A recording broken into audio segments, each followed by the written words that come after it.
Om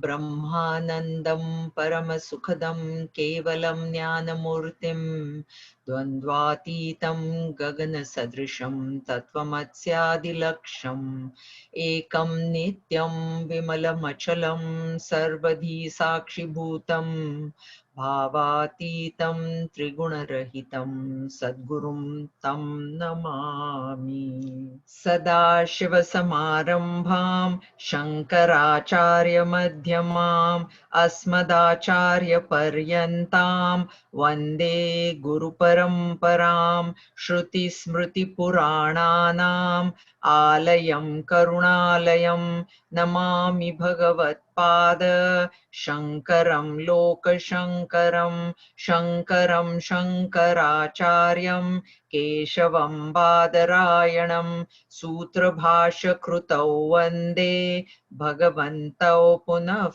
Punaha Om Samasta Jana Kalyane Niratam Karunamayam Namami Chinmayam Devam Sadgurum Brahma Vidvaram Sadgurum Brahma Vidvaram Sarva Vedanta Siddhanta Gocharam Tamagocharam Govindam Paramanandam Sadgurum Pranatosmyaham. Hari Om everybody. Hope everybody had a good long weekend. Obviously I did because I kind of forgot. Anyway, we are on the topic of Viveka, a complete analysis of what Viveka is going on. Viveka, the highest definition is the discrimination between self and not self. And to discriminate between two things, we need to know both the things so that we can discriminate. So the first thing that was explained so far was the not self, which includes the body, mind, intellect, and ego. And we went through the gross body, the subtle body. We also went through the dream state. So all of that we have completed. We also discussed the ego in detail last time, which is the most important thing because it is the most closest. It is closest to the self. It appears because the ego is also expressed as I and the self also is expressed as I. Both are aham. And that's why it becomes very difficult. So when I say I see, I hear, I taste, I touch, or I smell, it is actually the ego, but because we say I, it appears like it is the self. At least body, a lot of people have difficulty separating themselves from body, but body is one thing, mind is one, even mind is one thing, but ego, when it comes to ego, because the expression of both the self and the ego is the same. It is aham, I. And that's why it becomes extremely difficult. And that's why we have to know what the ego is. Because once we know what the ego is, then we can pay less attention to it. We can pay less importance to it. We can try to remind ourselves that this statement that I am making or this thing that I am doing is coming out of ego and it is not coming out of the self. Unless we know what the ego is, we'll never know the difference. And that's why this discrimination is possible only when both the things are known. And so we have discussed in detail. Last time we discussed ego before the weekend. And now he is going to, the spiritual master, Bhagavan Shankaracharya, is going to describe the self so that we know what the difference is between the not self and the self. And that's where we are right now, verse 106, page 143 in my book. आत्मार्थत्वेन हि प्रियान् विषयो न स्वतः प्रियः स्वत एव हि सर्वेषाम् आत्मा प्रियतमो यतः तत् आत्मा सदानन्दः नास्य दुःखं कदाचन. Sense objects are pleasure giving only because of the self which manifests through them and not independently. For the self is, by its very nature, the most beloved of all. The self, therefore, is ever blissful and can never suffer any grief or misery. Now, here we have to understand in detail the phenomena of happiness, how exactly happiness happens. And we also have to try and understand here, this is a very subtle, very deep thought, which Gurudev also has mentioned. It comes in, this portion comes in Brihadaranyaka Upanishad, where the Guru tells his disciple, the disciple is the wife, Maitreyi, and the Guru is Yajnavalkya. And Yajnavalkya tells Maitreyi that a husband loves his wife for the sake of his own self, for his own self. A wife loves an husband for herself. A mother loves the child for herself. A child loves the mother for himself. So everybody who loves anybody else, actually it is the love of their own self which generates the love for the other person or other object. So this is a very subtle thought. It's a bit difficult to understand. So let's explain the phenomena. Let's start with the phenomena of happiness. When do I feel happy? Okay. So generally the happiness that we know, I've already mentioned this before, is what is called as pleasure. And pleasure happens when the sense organ comes in contact with a sense object which is conducive to that sense organ. So suppose if the eyes like light colors, say light blue, light pink, but they come in contact with dark red and dark blue, they don't feel happy. They are coming in contact with color, which is their object of the eyes is color and form. They are coming in contact with color, but if that color is not of a lighter shade, the eyes we don't feel happy. The eyes, of course, never feel happy or sad, but the mind does not feel happy. So the happiness that we call it happiness. I'm very happy to see this nice blue color sari or nice pink color car or whatever that object is, but it is a dependent happiness. And because it is a dependent happiness, it is called as pleasure by spiritual masters. Okay. So what exactly is happiness then? How does happiness happen? Do you get this point? The dependency is, first of all, the eyes have to be able to see. And when I use eyes as an example, all the other sense organs are included. So first of all, the eyes have to be able to see. Secondly, they have to come in contact with the object. Suppose if there is some nice sunset happening outside my house and I'm sitting inside the house and I don't see it, that sunset is not going to give me pleasure, or sunrise is not good. So there has to be a contact, second condition. And then once the contact happens, that object has to be something that I like. Otherwise, I'm not going to feel happy. On the contrary, I might feel sad. So because it is dependent on these factors, we cannot call it as real happiness. So we call it as pleasure. And pleasure is something which comes and goes. So when that contact ends, pleasure goes away. Or even sadness, you know, any experience to happen through the sense organs, the contact is required. Say, you know, there may be an email in my box right now telling me of some bad news, but I don't feel sorrowful until I will open that email and read it. Contact has not happened with the email and myself. Contact has not happened. So until contact happens. So, and that contact may never happen. Maybe I might not read that email for days. So that contact may not happen. So that experience also will not happen until the contact happens. So that's why it is pleasure.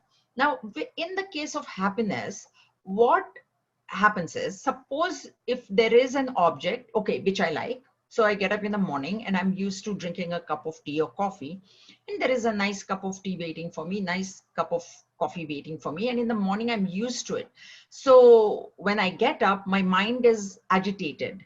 Why? Because I'm used to that cup of tea, used to that cup of coffee. Then, of course, I get up and I make myself a cup of tea or coffee and I drink it. And when I drink it, I feel the agitation stops and I feel very happy. I say I feel happy.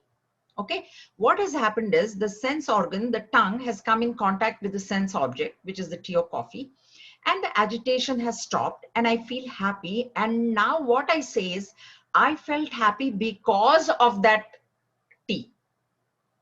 This is what I say. This is my normal thinking. I was so agitated. I was so unhappy that, I couldn't find my tea bags, or I couldn't find, or I didn't have milk in the house. But then I had some milk, or I borrowed it from the neighbor. And this tea has now given me so much happiness.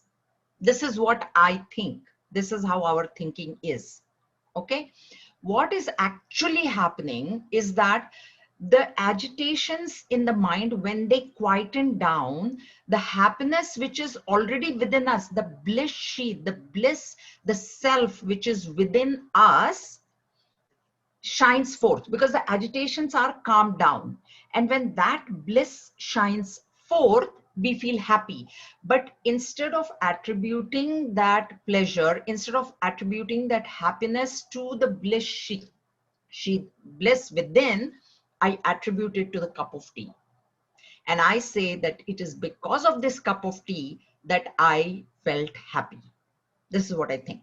Now, why is this thinking incorrect? If you examine your deep sleep state, while you're in the deep sleep state, you don't feel anything. But when you wake up out of the deep sleep, what is your experience? I knew nothing. I was very happy. Does anyone wake up from a very deep sleep and say, I was very sorrowful? Has anybody said that? Tell me. From a nightmare, you wake up, yes, you will say, oh my God, it was such a nightmare. I was afraid, I was sorrowful. But if a person has gone into deep sleep and then woken up at whatever time, have they ever, you look at your own experience and see, have you ever said, I was so sorrowful, I was fast asleep and I was very sorrowful? Or do you say, I feel very happy, I was fast asleep?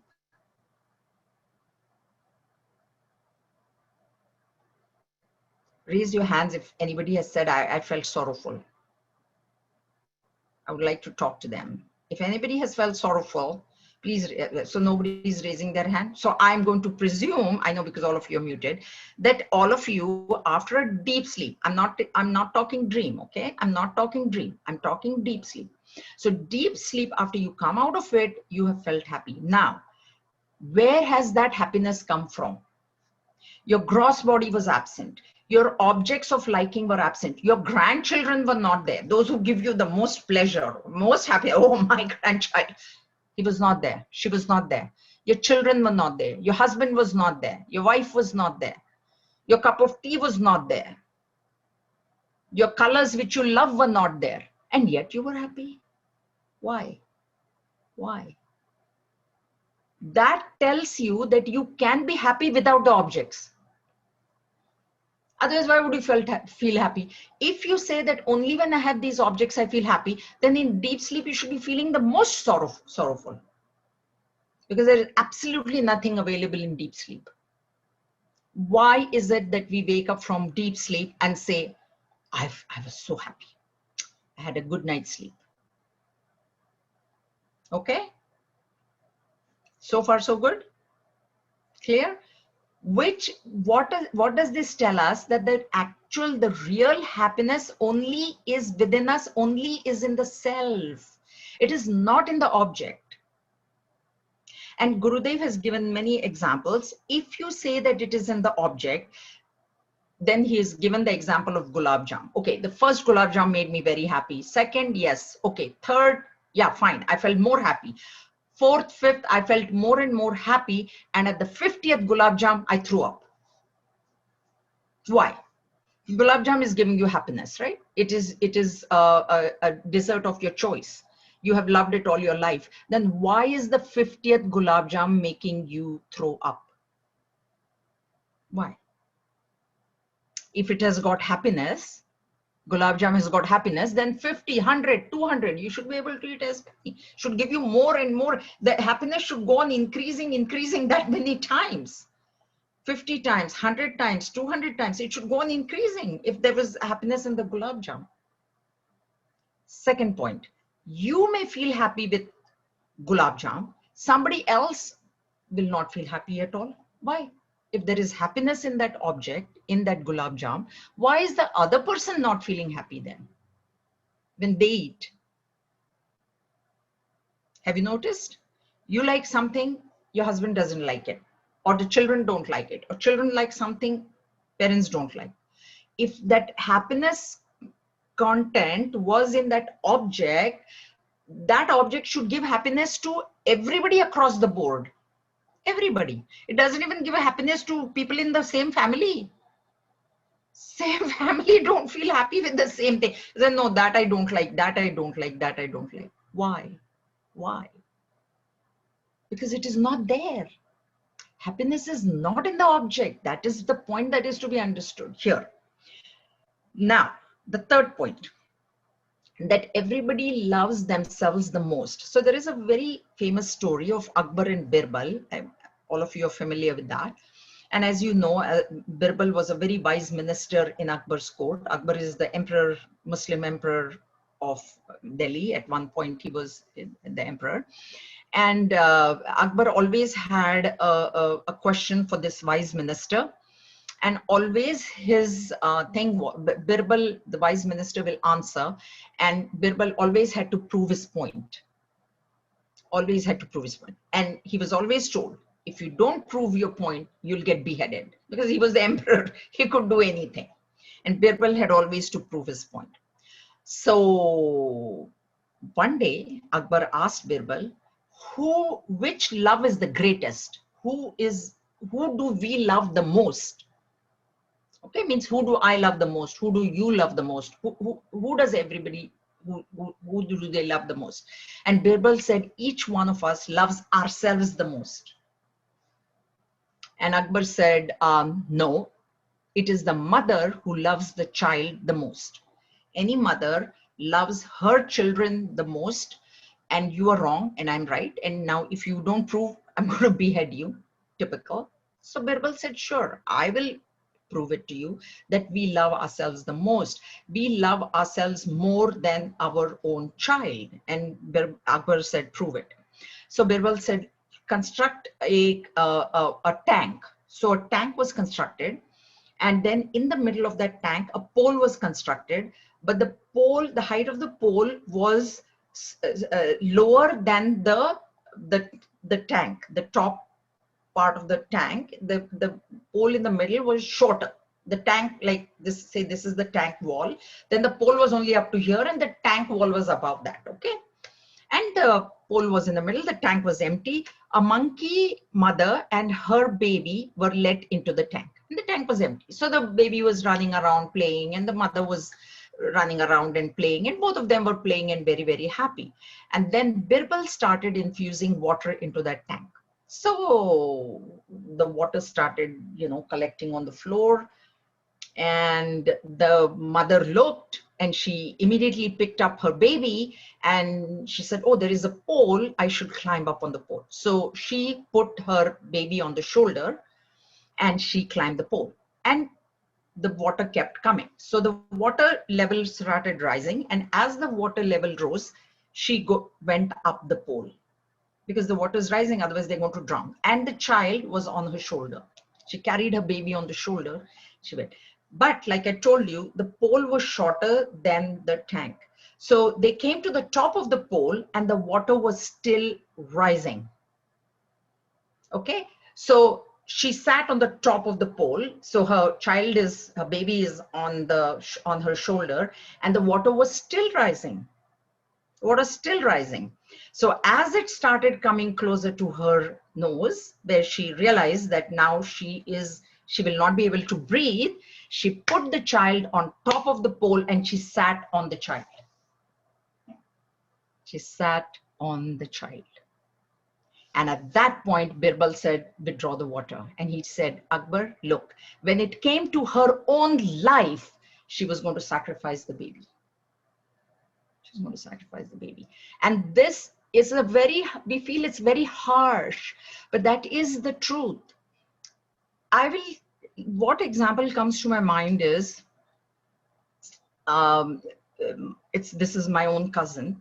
And once when I went to India, my mom said, you know what, they had amputated his hand up to here. You know, this was, and when I heard it, I felt, I said, oh my God, you know, like how terrible. And my mom said, you know what? He wanted it amputated. I said, what? She goes, he was in so much pain. Apparently he had something on this part. I don't know whether it was a tumor or exactly details, because, you know, the whole thing was very, but my mom said he wanted, because you see, when the arm started giving him so much pain, he said, cut my arm off. There are doctors in this thing. Anybody denying this? Anybody would say, no, I will bear the pain, whatever happens. He said, cut my mom actually said, he said, no. She said, no. He was happy. He himself said, he said, it's unbearable. I cannot bear this pain. And the reason that this is, because Upanishad is saying it, okay? So that is Shruti Praman. Upanishad, I told you. Upanishad is saying it. But look at your own experience. Your own experience. You know, as long as our children or whoever is around us is behaving as what we want them to behave, we are happy with them and we love them. And the minute they start going away from what our expectation is, watch how your love declines. It's a conditional love.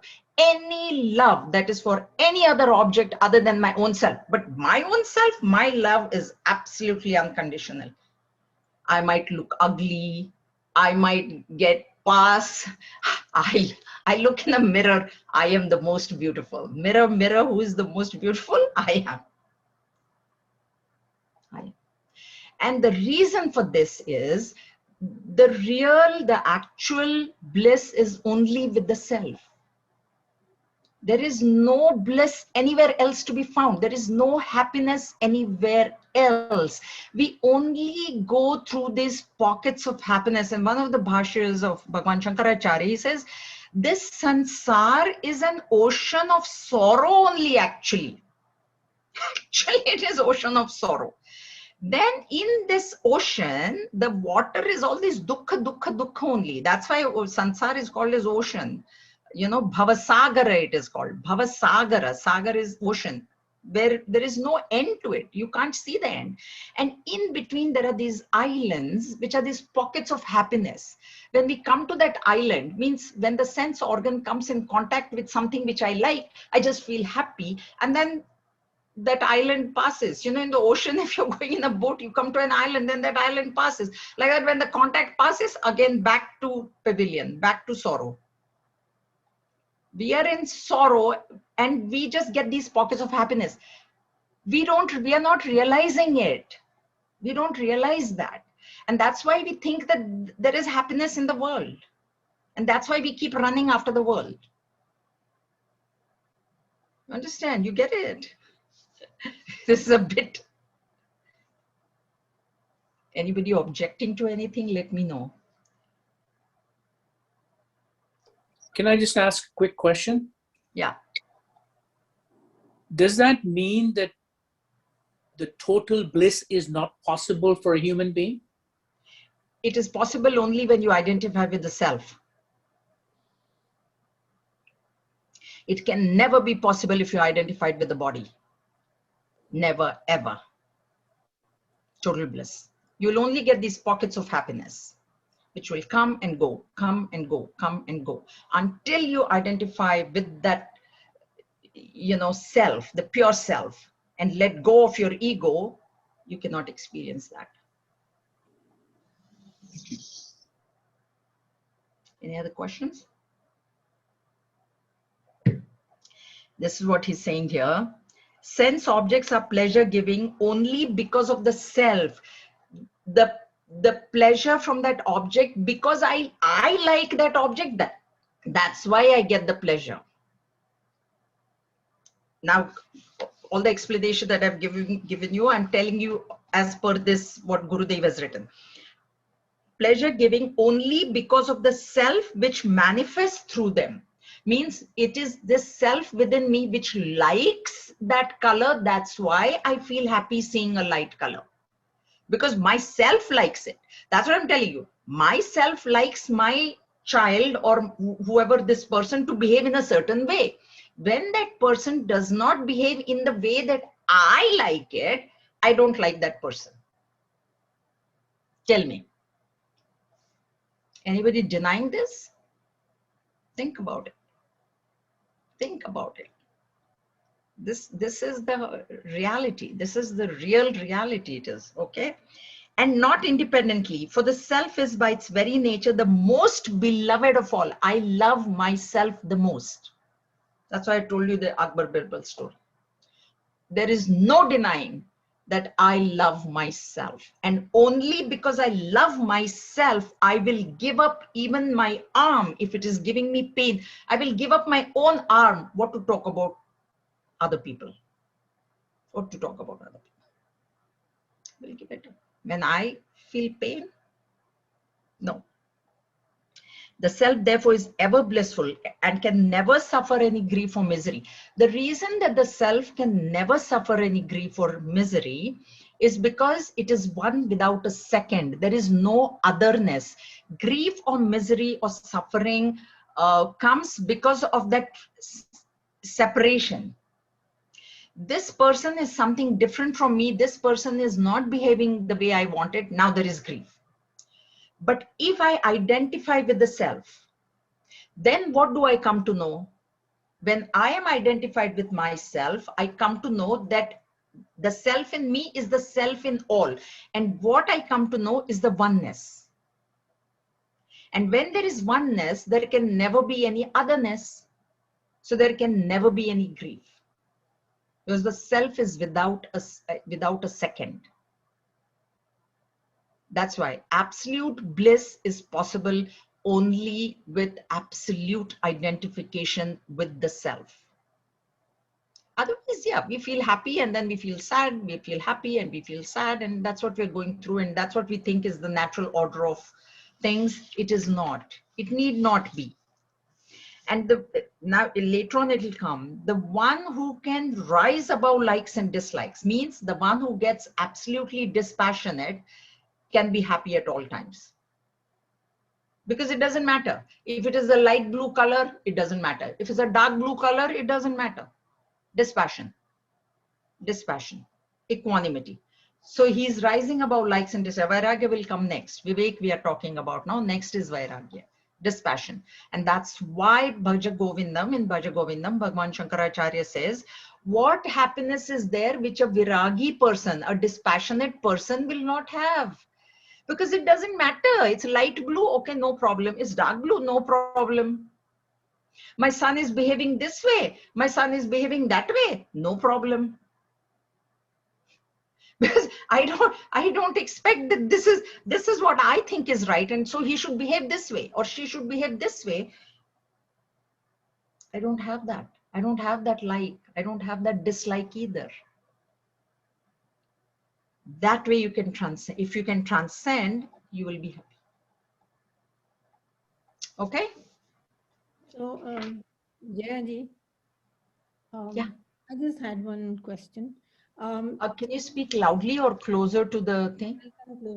So when you lose a person, like when somebody passes away, whether it's a child or a spouse or a sibling or whatever, or a friend, in that case, like, I guess it's the attachment to the person that makes you sorrowful, right? Yes. And because there is not a clear understanding of what death is. But even people like us who do up to a certain degree understand what death is and why it's happened, but we still feel sorrowful. Mm-hmm. But Mm-hmm. I think maybe the only thing that changes for us is that we are able to overcome that sorrow in a relatively easier way, I would say, rather than because I know people who linger on for years on end and they are unable to get over that experience that they've had in those situations. Yes. So it's the attachment, right? Basically. It is the attachment. That is one thing. It is also like, yes, intellectually we have understood, but we have not gotten established in the knowledge. That is another reason. And you're right. A person who has a Vedantic background will probably come back into balance much faster than somebody else who doesn't have. So the faster you come back into balance, the more established you are in the knowledge. The example that we give is, if you have a cup of tea and you add sugar to it and start drinking it, it is still going to be unsweet. The sugar has to be stirred, right? So how much stirring has been done means what? Means how much mananam has been done, how much reading has, you need a lot of reading, you need a lot of knowledge. Knowledge means mananam, lot of thinking is required, because shravanam happens, okay? But it doesn't get absorbed. That stirring is extremely essential. The stirring of the sugar, like the stirring of the knowledge, the churning of the knowledge has to happen within yourself. When you go on churning it, and when you go on reading, that's why constant satsang is very essential. Like constant hammering is required. That's what will get you established in the knowledge. And when you get established, that is the one of the things of the spiritual seeker, is that he will come back into balance much faster than somebody else. And a realized master will never lose his balance. He will never lose his balance. You know, we will lose our balance. And that's what we learn also from chapter 1 of the Bhagavad Gita, is sorrow will be felt. Don't think sorrow, because sorrow is a thought, it will be felt, but overpowering should be avoided. Overpowering is the word that samatvam yoga uchyate, Bhagavan will say in chapter 2. Samatvam has to come. Sorrow will be there, but equanimity. That has to be there. The overpowering, when it happens, then you get carried away by emotion. Your intellect is incapable of functioning. When the mind gets overpowered by emotion, the intellect gets crippled. And that's what we don't want to happen. The intellect has to be kept intact at all times. And if you want to keep the intellect intact, then let not the mind get overpowered by any emotion. Maybe it is love, it is kindness, any emotion, good or bad. So we're saying emotion. You're not saying don't get overpowered by bad emotions, but good also is an emotion, because ultimately all emotions are false. Ultimately they are false, but that is the highest. Thought is false, na? Thought, what is emotion? Emotion is thought. What is thought? Thought is false. Mind is false. So whatever that mind is thinking is false. That you have to get established in it. Establishment is very required. Therefore, the stirring, the mananam is extremely, that's why we do mananam after every text. That is the reason, that you think for yourself what that verse means to you, and then you speak out. Only listening has to be done, but only listening is not enough. That's why all three have been told: Shravanam, Mananam, Nididhyasanam. Otherwise, Shruti would have said, okay, you just listen and you'll get it. Shruti also doesn't say you can read and get it. So Shravanam presupposes a teacher. How will you listen? And CD, you might say, yeah, YouTube is there. Can you ask questions to the YouTube? Can you ask questions to the CD? So no, Shravanam means Shravanam from a live guru. And live guru is described in Mundaka Upanishad as Shrotriya and Brahmanishta. He has to have listened and experienced the truth. Only then he can tell you about the truth. So that's very important. I just have a quick question. If self in me is the same as the self in other, Yeah. where is the sorrow or attachment coming from? Ego. Sorrow is always from ego. There is no, that's why Gurudev has said here, the self therefore is ever blissful and can never suffer any grief or error, sorrow, misery, any grief or misery, never suffer. So anything that you're suffering is coming from the ego. Even if you're suffering happiness, it is coming from the ego. Everything is coming from the ego, and ego is expressed as aham. That is where the problem comes. It's expressed as I, na? I see, I talk, I am talking, I am telling, I am hearing. Expressed as I. That's where the problem comes. Okay. The next verse I have already explained, but we'll read it. Yat sushuktau nirvishaya atmanando nubhuyate shruti pratyaksha maitiham anumanam cha jagrati. Scriptural declarations, direct experience, tradition, and inference clearly say that in deep sleep, we experience the bliss of the Atman independent of sense objects. This is what I explained to you. So scriptural declaration is Brihadaranyaka Upanishad. A lot of Upanishads are there. The self is ever blissful. That's why Taittiriya Upanishad will say Satyam Jnanam Anantam Brahma. Anantam is indication of Ananda. The word Ananda in Sanskrit it means bliss. It doesn't mean happiness. The happiness that we talk about is pleasure, like I told you, because of the contact, pleasure happening because of the contact of the sense organ with the sense object. So that is the scriptural declaration. Direct experience is that's what I told you. Tell me one person who has woken up from a very good deep sleep and said, I was so sorrowful. You tell me. Okay, so direct experience is your own experience. If you have felt sorrow after deep sleep, then I honestly don't know how I can help you. So that is direct experience. Tradition and inference. So the inference here, tradition is traditionally whatever, but inference is that if these objects which I said, my car gives me happiness, my children give me happiness, my grandchildren give me even more happiness. Let me tell you, even more. But in deep sleep, they were not there. Why were they in deep sleep? That is the inference. That is the inference. That I infer that means that my happiness that I experienced in the waking state and which I thought was dependent on these people, then how I experienced happiness in deep sleep? That's why mananam is required. This is the thinking that you have to do. What happened in deep sleep when there was no spouse, there was no child, there was no grandchild, there was no object of my liking, there was no TV, there was no serial, there was no movie, there was no gulab jam, there was nothing, and I should have been more sorrowful then. Actually, I should be more sorrowful in deep sleep because there's nothing available. But I'm not. But I'm not. That is what Bhagwan is saying here. Okay, pratyaksha anumanam cha jagrati. All right, and like Gurudev has written, objectless awareness is the nature of Brahman. That is what we are. We think our happiness is dependent on objects, but actually objectless awareness is what bliss is, and which is experienced in deep sleep. Okay, everybody clear about self now, at least a little bit? Okay, now we are going into entering into a topic which is Maya, which is like, okay, it's it's a huge topic.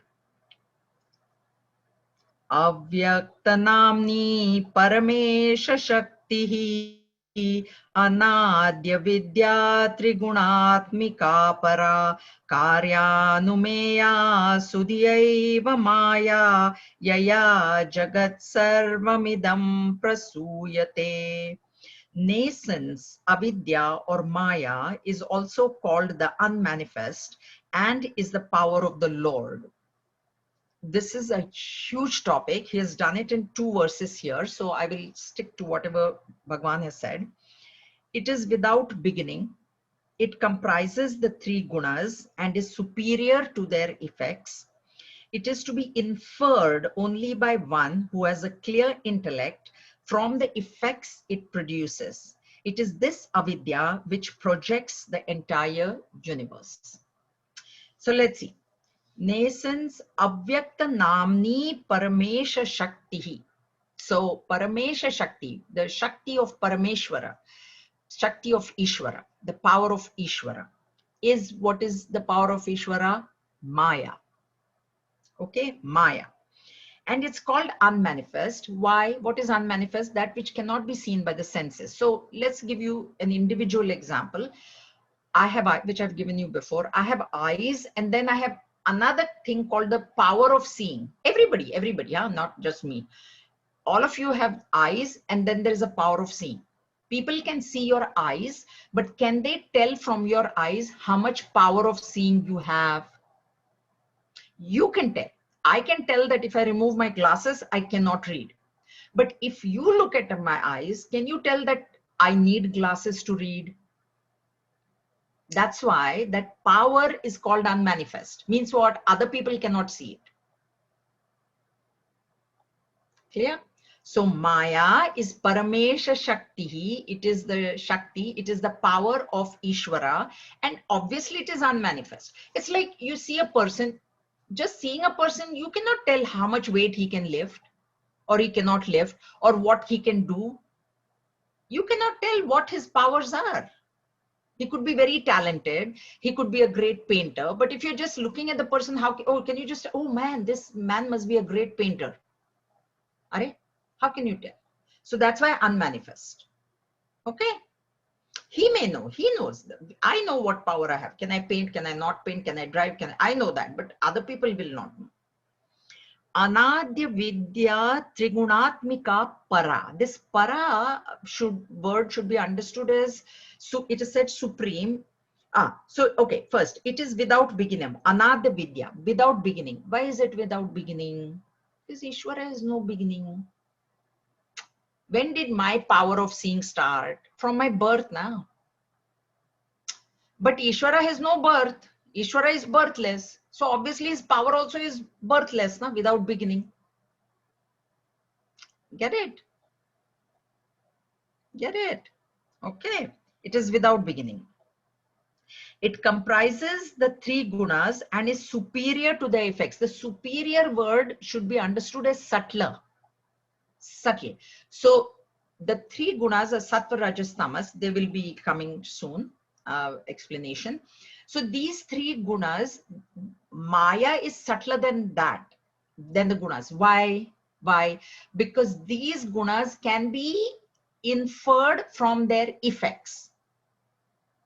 But Maya, you cannot see. Can you see my power of seeing? Can I see your power of seeing? I cannot. Okay. So Maya cannot be seen. It is subtle. But you infer Maya by these three gunas. Okay. Can I see the three gunas? No, I cannot see the three gunas either. If you tell me, show me sattva, I cannot show you. I cannot show you rajas. I cannot show you tamas, actual. But the effect, can I show you the effect? Definitely I can show you the effect. I can show you the effect. And the effects will be explained. So I'm not going to go into the details of the effects. So effect you can see and you infer the cause that, okay, if this person is very quiet, it is coming from sattva. If this person is very active, dynamic, it is coming from rajas. And if this person is very dull, lazy, procrastinating, it is coming from tamas. So these three effects we see in the world, in animals, plants, humans. Okay. So there is the effect of purity or calmness or knowledge. There is a manifestation of calmness, purity in people we see, in animals we see, plants also. When it comes, I'll give you examples of plants as well. We see the manifestation of dynamism, the principle of dynamism, right? We see that. And we also see the principle of inertia. So these three principles we see From these principles, we infer the gunas which we cannot see. And this Maya is Trigunatmika Maya. Maya has many, many definitions. There is a text, 5 verses, Bhagwan Shankaracharya has written only on Maya only. What Maya is, 5 verses. Aram se. So Maya, one definition of Maya is Sama iti Maya. Sama means that which is not is Maya. Are, it is not there. That is one definition. Another definition is Agatita Ghatana Ghatiyasi iti Maya, means that which is impossible, Maya makes it possible.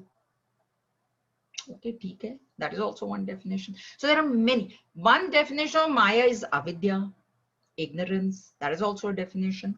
So here you can only and it is Trigunatmika Maya. That is another definition. So it is of the nature of the 3 gunas, Sattva, Rajas and Tamas, which also cannot be seen, but their effects can be seen. So we infer that these gunas are there.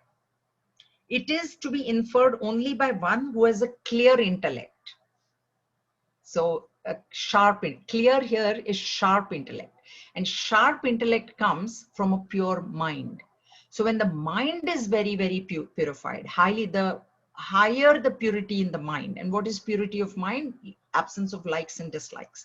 So the less likes and dislikes are there in the mind, the intellect will be able to think clearly. And in that clear intellect, immediately you will come to know this is coming from Sattva, this is coming from Rajas, this is coming from Tamas.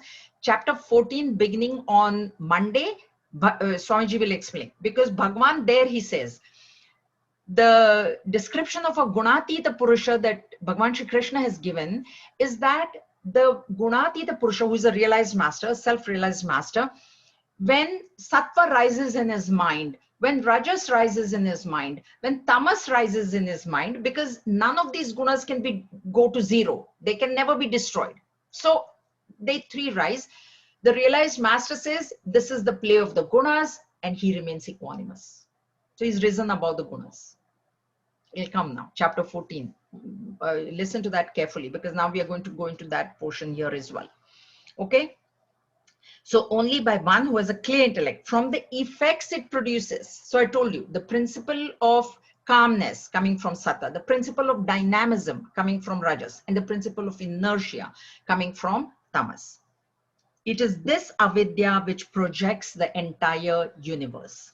So this part, this we will see how it projects. Avidya has got 2 powers. Okay, one is the veiling power and one is the power of projection. There are 2 powers there. So the power of veiling is tamas. It's going to come before. I'll just quickly mention it here. The power of veiling is the tamasic aspect, and the power of projection is the rajasic aspect. So when we walk into a room, it is the avarana shakti, Sanskrit known as avarana shakti, which hides the actual rope from our vision. And then this Vikshepa Shakti, which is the projecting power, projects the snake on it. And this is how I see the snake on the rope. And in case of the universe, it veils the existence principle. And now I see only the objects of the world. I only see the world, the universe. And that's why this Maya is the one. That's why Agatita Ghatana Patiyasi Maya means the universe is not there. But I see this whole universe. Agatita Ghatana. It's something which is impossible. Maya does that which is impossible, it makes it possible. This is what Maya is. That is what the job of Maya is. And we'll be talking more about Maya. So keep it till then.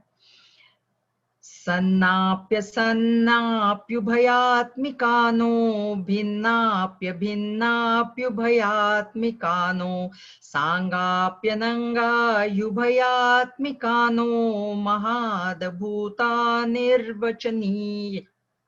nirvachaniya rupa. Maya is neither existent nor non-existent, nor both, neither same nor different, nor both, neither made up of parts, nor whole, nor both. Most wonderful it is, and beyond description in words. This is it's a contradiction beyond description in words. It's said, and there are pages, and like I told you, Bhagwan himself has written 5 verses on Maya alone. If you can't describe it in words, how you wrote 5 verses? So that itself is a contradiction. Even in this much, you know how much commentary Gurudev has given. If you can't describe it in words, but you're still describing it in words. So what is this Maya? So let's see, it is neither existent nor non-existent. So let's take this first. So is Maya existing? We say, no, it is non-existent. Okay, no, it is not. If we say, if Maya is not there, then how are you experiencing this universe?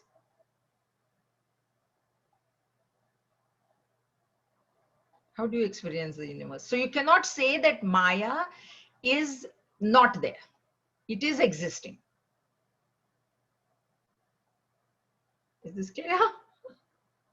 This topic will come again and again and again, over and over. And in chapter 14, it's all Maya, because chapter 14 talks about the 3 gunas. So gunas is from Maya. Gunas is not from our self.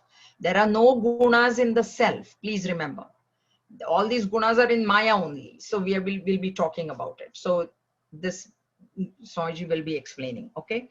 So if we say it is existing, actually it is not existing, because why? One definition is sama iti maya. So it is not existing. And why do I say it is not existing? Because it doesn't have its own independent existence. Remember, we talked about really real and mithya. The universe, this world is mithya. We don't say false. False is horns on a rabbit. Okay, mithya is that which is experienced at one point, but not experienced at another point. That's why body is mithya. Why? Because the baby body was experienced at one point, then the youth body, then the old body, and one day there will be no body. That's why it is mithya, because it's changing. So if you say that it is not existing, then, okay, then if you say it is existing, you cannot say it is existing because it has no independent reality. Okay. And if you say it is not existing, okay, so then you say, okay, then fine, it's not existing at all. You are seeing its effects. So how can you say? You're seeing the principle of dynamism, you're seeing the principle of knowledge, you're seeing the principle of inertia, and that is coming from Maya. So how do you say Maya is not existing? So this word anirvachaniya rupa, this last word, anirvachaniya, is not that it cannot be described in words, but it cannot be described as existing or non-existing. That anirvachaniya, vachana is what? Words. Anirvachaniya means cannot be explained in words, but whole lot of words are written. So what this means is that we cannot explain to you whether it is really existing or it is not existing. That's why it is anirvachaniya, indescribable. In English, if it is to be said, indescribable. We cannot describe it. We cannot describe it as existing. We cannot describe it as non-existing. That is what Maya is. So that is the definition. Sama iti Maya. It's not there only. Okay, if it is not there, if you take that definition, sama iti Maya, it is not there. How are you experiencing all these 3 principles then? Can't explain. Anirvachaniya. That's why anirvachaniya. It's not the same, or it's not different. Neither made up of parts.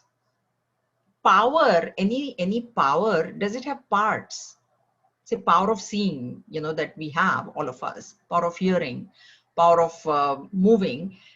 Power doesn't have parts. Body has parts. The eye sees, and, you know, legs move and hands grasp. But the power is without, it's like mind. Thoughts are without parts. We just, for our own understanding, we say that thoughts in the form of doubt are mind, and thoughts in the form of decision are intellect. We say, but actually there are no parts. It's one homogeneous mass of thoughts. So that's why this Maya also is one homogeneous avidya, nuisance. okay, which only shows its effects.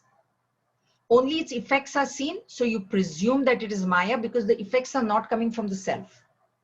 So they're coming from somewhere in between.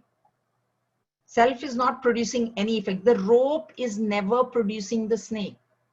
Has the rope produced the snake? If you ask the rope, why did you frighten me with a snake? He'll say, what snake? Rope will say, what snake? What snake are you talking about? I don't know any snake. There is no snake. Will the rope say, I hate you, that's why I showed you the snake? Rope, snake. So, and that is Maya. I see the snake is Maya, but the rope doesn't know. Rope doesn't know. Okay? Nor whole. Most wonderful it is. That's why it is most wonderful. What is not there, it is making me see. It is like Maya is described once. I had gone for a lecture. The Swamiji was from Vedanta Society, Swami Vivekananda's Ramakrishna mission.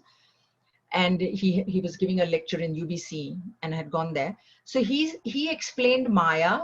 He said, suppose if I'm here and I'm a magician and now I project a tree over here. And now you guys are all seeing this tree, apple tree here in this room. That is Maya, he said. Because there can never be an apple tree in a room in the university. I mean, growing inside the room. But I make you see it.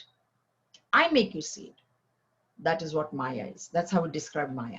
That's why what is impossible, it makes it possible. It is impossible for any tree to grow inside a room. But I make you see it. I'm the illusionist. I'm the magician. I make you see it. That is Maya. We'll stop here today. Any questions? This Maya topic is, it is a bit complicated. Those who have heard it before, yes, Mohini? Yeah. If we identify ourselves with the body, only then the Maya is there. So body is also Maya. Yes. Our Yes. mind is also Maya. Mind is also Maya, yes. So, yes. So the difference between Maya and the self is actually our mind. The difference between Maya and self, you cannot say, I shouldn't say difference, I should say the wall. The wall between. You can say that if you transcend the mind, you will reach the self. Yeah. Maya has got 3 standpoints there are, okay, for Maya. From the absolute standpoint, Maya does not exist at all from the standpoint of the self, okay? That's why also this existing and non-existing comes. So if you ask the rope, where is the snake? Rope is going to say there is no snake. So from the absolute standpoint, there is no Maya. From the standpoint of the ignorant, Maya is very much there. Very much there, because my mind is real, my feelings are real, my ego is real, I got hurt and I felt happy, and the world is real, and the world, happiness is in the world. So from the standpoint of the ignorant person, Maya is absolutely existing. That's why also we cannot describe it. Who is asking? When you say what is Maya, who is asking? If it is a realized master, he's not going to ask about Maya because he knows it is not there only. Okay. Now, in between the ignorant and the realized is us. We are the spiritual seekers. So what knowledge we have is Maya is mithya. It is something which is mithya, not false, mithya, which means what? It is experienced at one point, but it has an end. It will end. It will end when I get the knowledge of the Supreme Self. When I will identify myself with the self, Maya will disappear. So there are these 3 standpoints. So it doesn't exist at all, self. It absolutely exists. It is very real, ignorant. And yes, I am experiencing it right now. I do experience the 3 gunas because I see those 3 principles within myself. Fine. And I will try and transcend them. That is the Gunatita Purusha. He is also self-realized. Chapter 14, starting on Monday. Okay, one more thing. You were asking or telling earlier that the power that we know, like my eyesight power or thinking power or this and that, only I know, right? That power of knowing, is that also ego? Power of knowing, if I say I have great power, great intelligence, if I say I have great intellect, it is ego. If I say, but if I know it and keep it within myself, it still is ego. If you know, the one who knows, so you're saying I know. Yes. Ego. Yeah, that's what The one who knows is ego. it's not only saying, but even knowing even yourself, that pops up your ego. It is ego, you know. Okay. Ego is very, very tricky, very difficult to transcend. That's why the more we know about ego and the more our ego gets hurt, it is better for us. That's why Guru is always, oh my Lord, you know, Guru, real Guru will never, even Vivekachudamani, I'll tell you, this lady, Sharda Kumar, she's still there. Gurudev was doing Vivekachudamani in Siddhabari, and he was going to do it for over like a whole month or something, long period, and he wanted her to come and chant. And if you see the Vivekachudamani tapes, the CDs or the DVDs of Gurudev, it's her chanting there. Part of the time, she couldn't go all the time, but most of the verses she has chanted herself. And right in that Vivekachudamani, at one place, Gurudev in front of everybody, he said, now I have asked her to chant, but if she thinks that I am such a great chanter, it is ego. In front of everybody, he has said, it's on record, it's on tape. Gurudev said it. And that is what the Guru does, is that the minute he starts feeling that this ego is rising in his disciple, he will crush it. He will crush it. Because that is the only thing that is standing between us and God. So the Guru is so anxious for us to be one with God that he will not allow even the slight ego coming up, hit. If you watch Vivekachudamani, he has actually said that I have asked her to come, but if she thinks, you know, Gurudev asked me, I came from all the way from United States, and now I'm doing such good chanting. Just fallen. Thank you. Okay, all right. So we shall close now. Om swasti prajabhyav paripalayantam nyayena margena mahim mahishaha go brahmanebhya shubhamastu nityam loka samasta sukhino bhavantu kale varshatu parjanyah prithvi sasya shalini desho yam kshobarahita brahmana santu nirbhayaha om sarvesham swasti bhavatu sarvesham shantir bhavatu sarvesham purnam bhavatu sarvesham mangalam bhavatu sarve bhavantu sukhinah sarve santu niramayaha सर्वे भद्राणि पश्यन्तु मा कश्चित् दुःखभाग् भवेत् ओम असतो मा सद्गमय तमसो मा ज्योतिर्गमय मृत्योर्मा अमृतं गमय ओम पूर्णमदः पूर्णमिदं पूर्णात् पूर्णमुदच्यते पूर्णस्य पूर्णमादाय पूर्णमेवावशिष्यते ओम शान्ति शान्ति शान्तिः हरिः ओम श्री गुरुभ्यो नमः हरिः ओम. Hari Om everybody.